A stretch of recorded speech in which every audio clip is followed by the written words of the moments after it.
Okay, picture this if you can. You're way out in the North Atlantic, precisely halfway between Iceland and Norway. And there they are, 18 volcanic islands just piercing through the waves. The Faroe Islands, stunningly beautiful, incredibly wild, and profoundly isolated. For centuries, these islands have held on to a really big question, almost hidden in the sea mist. Who were the very first people to make this rugged place home? Was it the Vikings? The ones we read about in the sagas. Mm-hmm. Or were there others, someone earlier, quieter, almost forgotten now?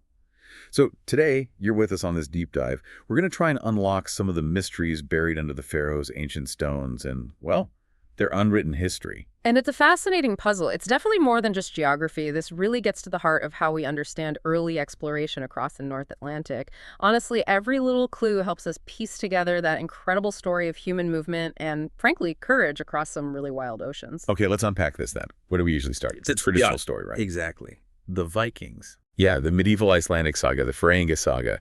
It gives us a pretty clear narrative. Yeah. It basically says the Norse got there first. It tells this story about a man, Grimur Kambon, leading settlers from Norway, maybe around 825 AD, apparently fleeing King Harald Finehair. The usual tyrant story. Right, the consolidation of power in Norway. And they find this land, beautiful, untouched, like a blank slate for them to start over. And, for the longest time, the archaeology seemed to back that up perfectly. Digs across the islands, they consistently found longhouses, farmsteads, all dating squarely to that Viking period. So yes, clear confirmation. Vikings arrived, set up a unique, pretty self-sufficient culture. But, and here's the intriguing part, this neat story, it always had this nagging question hanging over it. Were the islands really empty when Grimur Kambon and his people showed up? Exactly. Was it truly untouched? That's where that other whisper comes in, isn't it? That hint of someone else being there first. The Irish monks, yeah. We're talking about Dickiel, 9th century Irish monk. He wrote about hermits, maybe monks, he called them the Papar. Living on the northern isles of the ocean. And he specifically mentions the Faroes. His account even says they left when the Norsemen arrived, just packed up and disappeared, leaving barely a trace. Right. And for centuries, that was kind of dismissed, wasn't it? Treated almost like folklore, just an interesting little footnote. Yeah, why was that? Just not enough proof. Pretty much. There was no hard physical evidence. Historians, understandably, tend to lean on things you can, touch and measure. Dickiel's text was just text. But that's what's changing now. Recent archaeology is forcing everyone to take another look. Okay, so what have they found?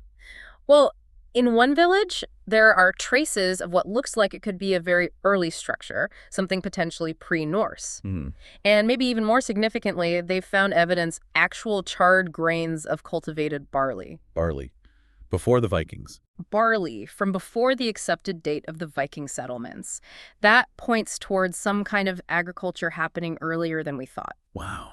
Okay, that changes things. It really does. Now, look, the evidence is still quite scarce. It's not like finding a whole monastery yet. Sure. But it's enough to make that old legend, that whisper of the Papars, seem much more compelling. It fuels this great mystery. Could these hermits have been the first? And if they were, why did they vanish so completely? Such a fleeting footprint. It's an incredible thought. But, okay, setting the pre-Norse puzzle aside for a moment, let's talk about the Vikings we know settled there. Yeah. Because their story is fascinating too, right? Absolutely. This is where, for me, it gets really interesting. Their isolation, it wasn't just a hardship, it actually forced them to innovate, didn't it? Profoundly. Think about it. They're cut off hundreds of miles from mainland Scandinavia or Britain. They couldn't just rely on the old ways entirely. So they developed their own thing. Completely, especially politically. They established their own system of governance, their own laws, the licting. The law thing, which is one of the oldest parliaments still going. One of the very oldest in the world, yes. It shows how isolation didn't just mean stagnation. It could actually drive unique social and legal development. It's quite remarkable. And that same isolation, that remoteness, it has implications for archaeology today, doesn't it? It certainly does. Because the Faroes haven't seen the same kind of development or intensive agriculture as many parts of Europe, a lot of potential sites are still preserved, often buried deep under layers of peat, which is fantastic for preserving organic materials, but makes finding and excavating sites tricky. Right. So it raises this exciting question, what's still down there? Unique tools, different burial practices, a whole distinct chapter of Viking culture unlike anywhere else. Stuff that just didn't survive in Norway or Iceland. Potentially, yes. The Faroes are kind of like this this living archaeological park almost, a time capsule just waiting for the right key. But getting to those secrets must be incredibly tough. I mean, the Faroes' weather alone is legendary. Oh, it's a huge challenge. Unpredictable storms, wind, rain. It can shut down digs for days or weeks. And the peat you mentioned, great for preservation, but difficult to dig through carefully. Exactly. It's wet, it's heavy, and you need very specific techniques. It's not like digging in dry soil. Definitely not your typical sunny excavation. With such a tantalizing mystery, this pre-Norse possibility, is there a risk, do you think, that archaeologists might, want to find something so badly they might overinterpret ambiguous finds? How do they guard against that? That's a really important point, and it's something archaeologists are always conscious of, the danger of confirmation bias. Objectivity is absolutely critical. How do you maintain that? Well, increasingly, technology helps provide more objective data before you even put a trowel in the ground. Ah, okay. Like what? Things like LIDAR, flying over the landscape with lasers to map tiny variations in the ground surface that might reveal hidden structures like old field walls or building foundations, totally invisible otherwise. Right, mapping things you can't see. Exactly. And ground-penetrating radar, GPR, which sends signals into the earth to see what's buried beneath without disturbing it. It helps target excavations much more precisely. So it's less guesswork. It helps minimize the guesswork, yes. And it provides data that isn't based on interpretation alone.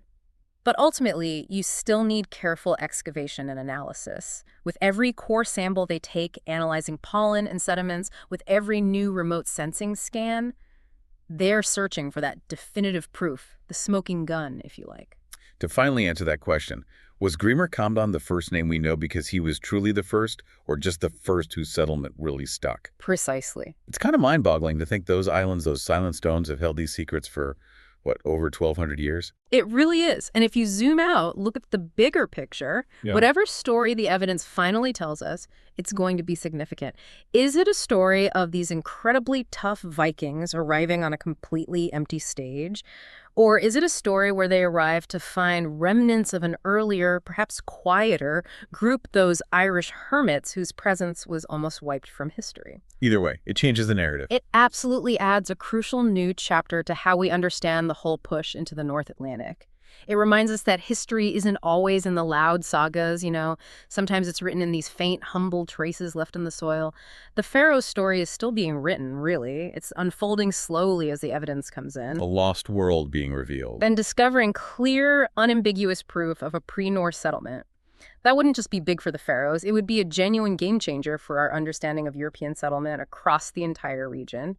So the Faroe Islands remain this place of just incredible beauty, but also this deep, enduring mystery.